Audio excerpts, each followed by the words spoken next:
هلا والله معاكم داي فالكونز يا جماعة الخير. والله انه من افضل الكلانات ومقاطع رهيبة. بقدر اني احكي انه افضل كلان بالنسبة لي في الساحة بدون اي منازع. وشخصيا انا متابع لهذا الكلان ومحب لهذا الكلان والكيان، فمشان هيك عشان ما حدا يشدها علي المقطع هذا بس للضحك، ونزلته لحبي لهم وعشان نتسلى ونضحك مع بعض يعني، وما بقصد فيه اي اساءة لاي شخص راح يتم ذكره او ظهوره في هذا المقطع. بالعكس هو عبارة عن حب وعبارة عن بس زي ما هن بيقولوا طقطقة يعني. قبل ما نبدأ حط لايك واشترك في القناة، ما كنت باشترك قناة 20,000 مشترك بأسرع وقت ممكن، والهدف 50,000 مشترك قبل نهاية هاي السنة. والآن خلونا نبدأ. طبعا القصة كاملة بدت لما كنت عم بقلب على جوالي، ومثل ما انتم عارفين بتكون قاعد وعم تقلب على التيك توك ولا على الانستغرام ريل ولا على اليوتيوب شورتس ولا بأي مكان، فجأة يطلع لي مقطع لماضي أعضاء فالكون. قلت بس خلص مستحيل إني أشوفه وأضحك لحالي، لازم إني أشارك السرور والبهجة والضحك مع متابعيني الأعزاء مع الأساطير، مستحيل إني أنساكم يعني. إيه يا جماعة الخير، شفتوا كيف من حبي لكم صار أي إشي بيسعدني لازم إني أورجيكم إياه ولازم إني أشاركه معاكم. على العموم خلوني ما أطول عليكم، بكل بساطة ماضي لأعضاء فالكون بنشوف كل شخص فيهم كيف كانت بدايته في اليوتيوب، وهذا المقطع ممكن يكون حافز كبير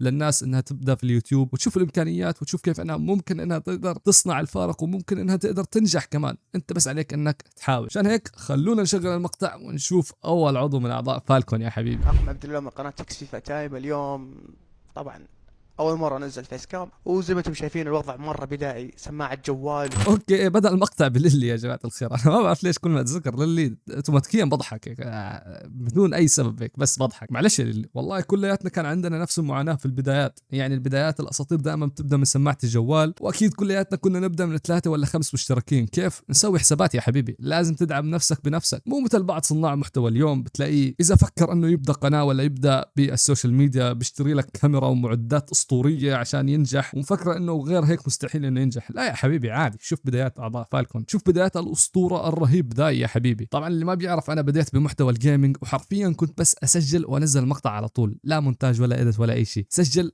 اكتب عنوان ونزل المقطع. الصوت كان سيء وكل شيء كان سيء، ولكن الحمد لله اننا تعلمنا، ومثل ما انكم شايفين مكملين ومستمرين. وشوفوا جودة المحتوى الان يا حبيبي. والى الان طبعا يا جماعه الخير، اللي مفكر اني قاعد عم بسجل من افضل سيت اب بالعالم يا حبيبي انت غلطان. على فكره انا قاعد عم بسجل من سيت اب الحاره. عرفت سيت اب الحاره اللي بتكون الشاشه اعرض من حياتي والبي سي مواصفاته اصلا ما يشغل ماينكرافت يا حبيبي. من ماينكرافت يا دوب يشغل لك كروم، ولازم انك تعيد التصوير 6 مرات حتى ينحفظ عندك وتظبط الامور معك يعني. وعشان هيك لا تيأسوا يا جماعه الخير. شوفوا بدايات للي الاسطوره يا حبيبي، بدا من سماعه جوال والجوال وبدا يسجل. خلونا بالله نشوف اللي بعده.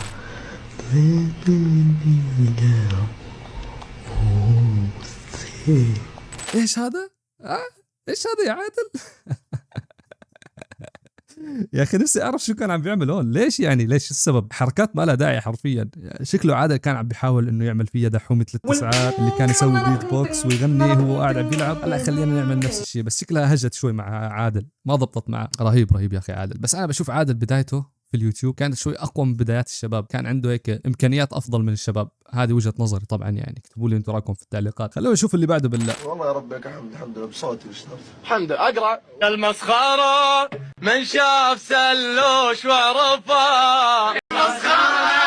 هي مين هذا يا اخي؟ هذا رايد صح؟ يب اتوقع هذا رايد يا اخي. اخي رايد قسم بالله انه رهيب، والله انه رهيب. شكله كان قاعد عم بسجل كمان من ايام تسجيلات جوال بلاك بيري، ايام الجودة السيئة والبلوتوث. طبعا سمعت انا انه عامر مشجع مدريدي مخضرم، سمعت انه يعني هو عشقه مدريد، روحه مدريد. فخلونا بالله نشوف مقطع عامر.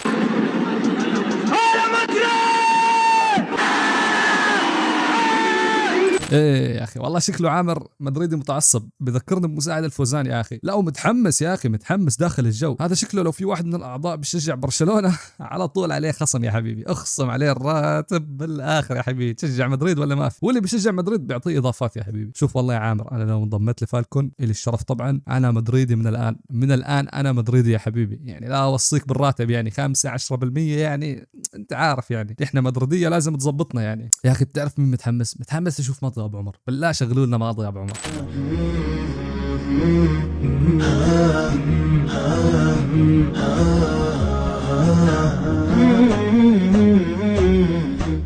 يا مطوع لا تروح يا اخي يا اخي تحس انه ابو عمر، عرفت البريطاني اللي بيكون مسلم جديد، عرفته لما يسلم جديد البريطاني، والله نفس الشكل يا اخي، والله مو طبيعي. يا حب لك يا ابو عمر. بس ايش هاي الحركات يا اخي يعني؟ اوكي، وزمان ما بعرف انا، يمكن ما كان المحتوى بالنسبه لي كان افضل، يعني المحتوى زمان كان افضل من المحتوى الحالي.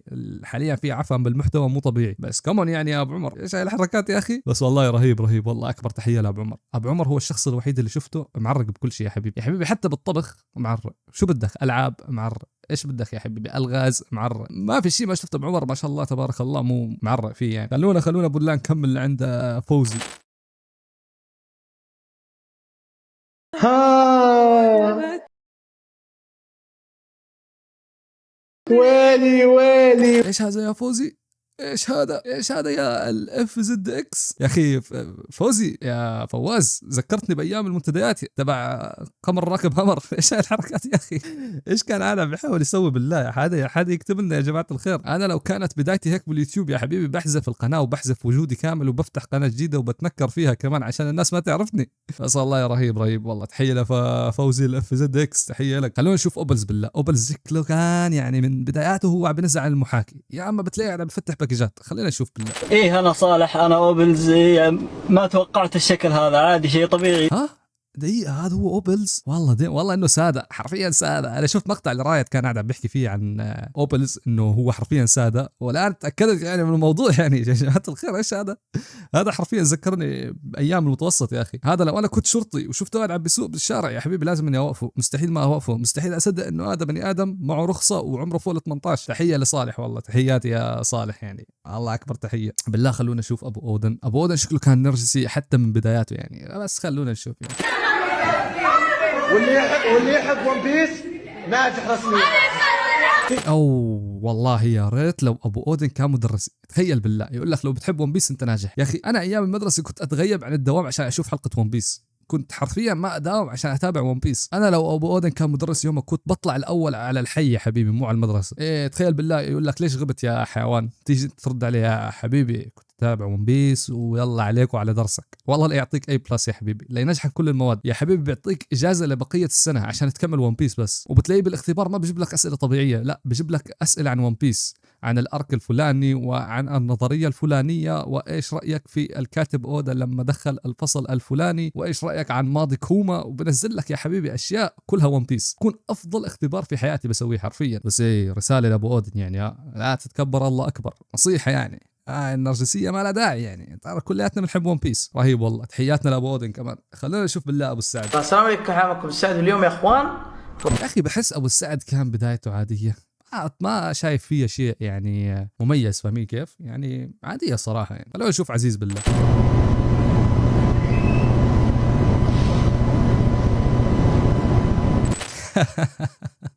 يا اخي عزيز والله معاناة كل اليوتيوبرز. الثمنيل بس الحمد لله يعني انا مطلع وجهي، فما عندي هاي المعاناة كلياتها يا حبيبي. جيب اي رياكشن افشخه من الانترنت تحطه في الثمنيل والحمد لله، ما يحتاج كل هاي الحركات يعني. بس والله معاناة اليوتيوبرز يطلعوا فيس كام، الله يعينكم والله، الله يكون بعونكم. حتى بعد التسجيل تقعد تسوي حركات عشان الثمنيل. تعرفوا لمين متحمس اني اشوف؟ والصراحة هذا الشخص شفته من قبل، شفت ماضي، لاني شفت حرفيا اول مقطع نزله في القناة اللي هو المكسيكي يا حبيبي. خلونا نشوف المكسيكي.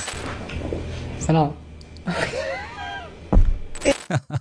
يا اخي يا اخي بتعرفوا الشباب لما كانوا يتمسخروا شوي على المكسيكي يقولوا له عامل البقاله، انا هلا تاكدت ليش كانوا قاعدين بيسموه بهذا الاسم. هذا 1 ريال، مو طبيعي يا اخي والله، مو طبيعي. المكسيكي والله يا حبي لك. انا الى الان مو مصدق انه المكسيكي تجوز وانا لا يا حبيبي. انا مو مصدق انه المكسيكي اصلا عمره اكثر من 16 سنه يا حبيبي. لا وبتحسه ما بيكبر، ما شاء الله تبارك الله. حياتنا الف مبروك للمكسيكي طبعا. خلونا بالله نشوف ابو عبير، لساته عم بيسلك زي زمان ولا كان يسلك من زمان، ولا هو موضوع التسليك اجى جديد ولا كيف؟ انت اطلق حلاق في الدنيا وانت مهندس متحلى. حبيبي الله يعينك حبيبي. يا اخي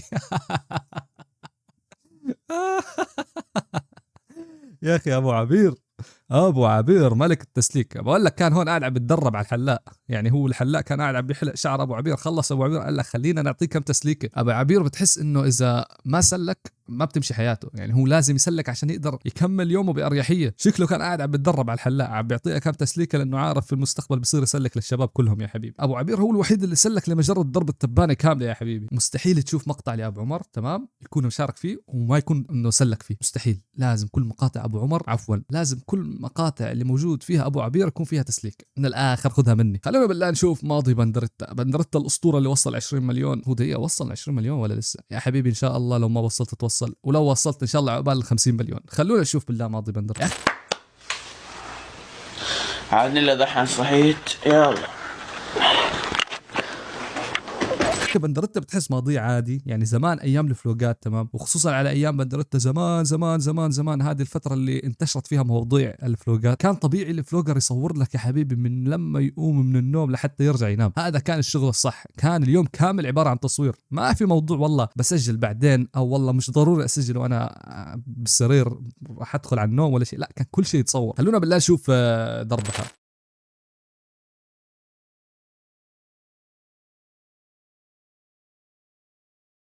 يا اخي دربح يا اخي دربح مو طبيعي يا حبيبي. يشهد والله من زمان وهو فاصل يا اخي، رهيب والله، بس تحس كانه معاه نقص تغذيه. ها والله اسطوري، واذا ما انت مشترك